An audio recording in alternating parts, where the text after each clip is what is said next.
Olá, esse vídeo está sendo feito especialmente para alunos da escola pública. Então, oi, tô fazendo esse vídeo para você. Quem tá falando aqui é a psicóloga Paula Francinetti, do Poderosamente Resolvida. Vocês podem, inclusive, me adicionar lá no Instagram, Poderosamente Resolvida, no YouTube, Poderosamente Resolvida e por aí vai. E eu quero falar com vocês sobre um tema chamado pobreza menstrual. O que é isso? E o mais importante, o que a gente tem a ver com isso, né?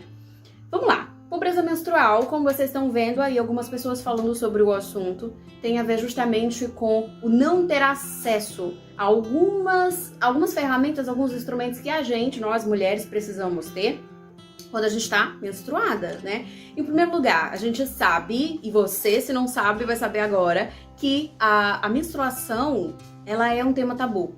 Né? O que é um tema tabu? É aquele tema que a gente tem muita dificuldade de falar sobre.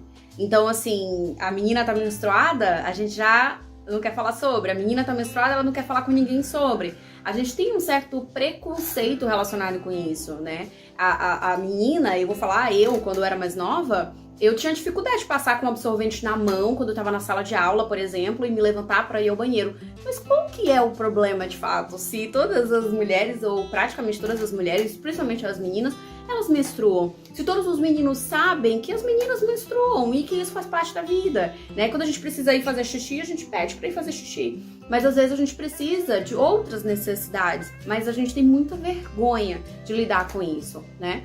E isso afeta também outros aspectos da nossa vida, inclusive o fato dessas necessidades que a gente tem. Então a gente precisa de um absorvente, a gente precisa de alguma forma de conseguir conter aquele sangue para que a gente continue existindo, para que a gente vá para a escola, para que a gente vá para a faculdade quando a gente cresce, para que a gente trabalhe quando a gente cresce um pouquinho mais e para que a gente viva, para que a gente vá para praça, para que a gente vá para praia, para que a gente vá para qualquer lugar.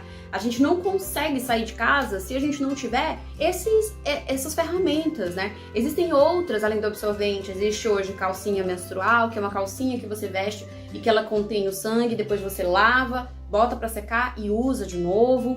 Tem também o copo menstrual, por exemplo, que você insere esse copo e aí depois no canal vaginal e aí o sangue vai sendo coletado, depois você tira, você joga fora, você lava adequadamente, você bota de volta. Só que eu poderia dar outras alternativas, tem o OB, que é o absorvente interno, mas essas ferramentas, elas são caras. Elas não são tão baratas e com o passar do tempo tem se tornado cada vez mais caro, principalmente nesse momento que a gente está vivendo. Então está muito caro e existem pessoas, existem mulheres, existem famílias que não conseguem adquirir essas ferramentas, esses instrumentos. E o que elas vão fazer? O que acontece com elas quando elas não conseguem ter acesso a isso, que muitas outras mulheres conseguem ter acesso facilmente? Elas acabam não conseguindo, como eu disse, sair. Muitas acabam faltando na escola, porque na escola não tem um banheiro, porque na escola não tem algo com saneamento suficiente para que elas consigam fazer o asseio que elas precisam fazer. Não tem como ter uma certa intimidade, uma certa privacidade,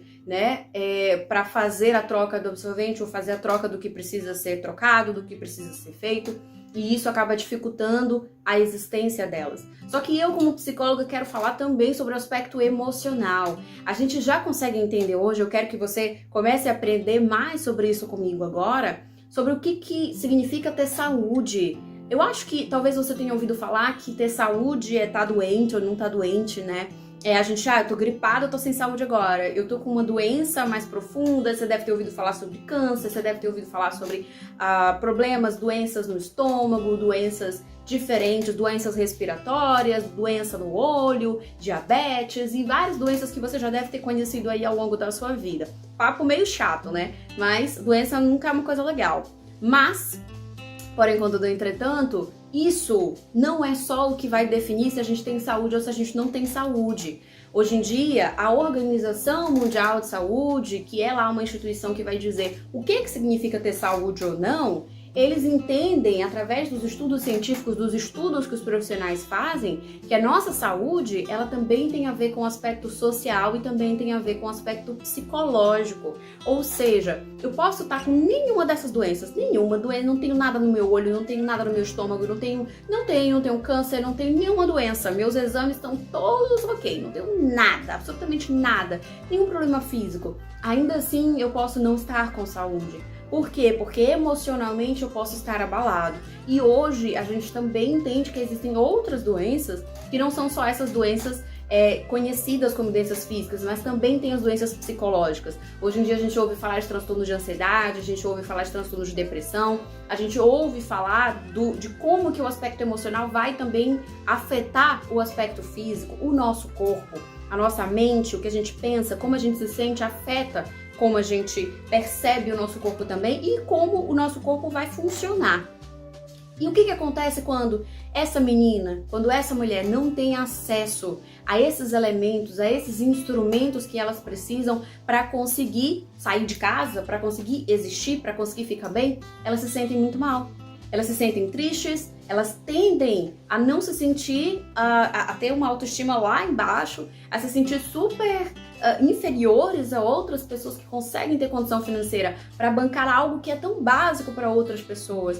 E, além disso, isso vai afetar essa mulher de diversas formas, gente. A forma como ela vai encontrar para conseguir lidar com essa menstruação pode ser através, por exemplo, de jornais. Então ela vai colocar um jornal na calcinha, ela vai colocar um pedaço de pão na calcinha, ela vai colocar uma sacola na calcinha, um pedaço de pano, um pedaço de roupa velha, em que a gente não tem como garantir que aquilo ali realmente está limpo. Então, como ela vai se sentir? Como que ela vai conseguir se sentir segura para sair de casa com um pedaço de pão ali, gente, para tentar conter o sangue? Sim, existem meninas e mulheres que usam essa alternativa.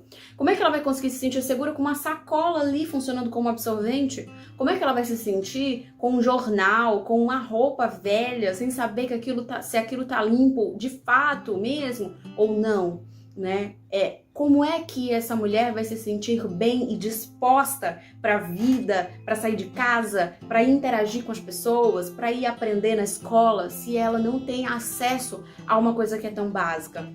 Então a pobreza menstrual, ela vai afetar de diversas formas, e aqui eu tô trazendo algumas dessas formas, inclusive a forma emocional, a forma psicológica. Psicologicamente, essa pessoa, essa menina, ela tende a ficar abalada. Então, se você for escrever sobre isso numa redação do Enem, você precisa pontuar o aspecto emocional, você precisa pontuar o aspecto psicológico, porque ele vai afetar. E é muito importante a gente entender que isso também é saúde e que isso também tem a ver com direitos humanos. A dignidade humana está sendo impactada aí. Essa mulher, essa menina, ela não está tendo direito à dignidade, algo que é tão básico, que é a menstruação e que é ter elementos para conseguir continuar vivendo como os meninos podem, como os homens podem, mesmo quando a gente está menstruada. Então pensem sobre isso, escrevam aí com a professora Francinete a respeito desse assunto e é um prazer enorme vir aqui somar com vocês.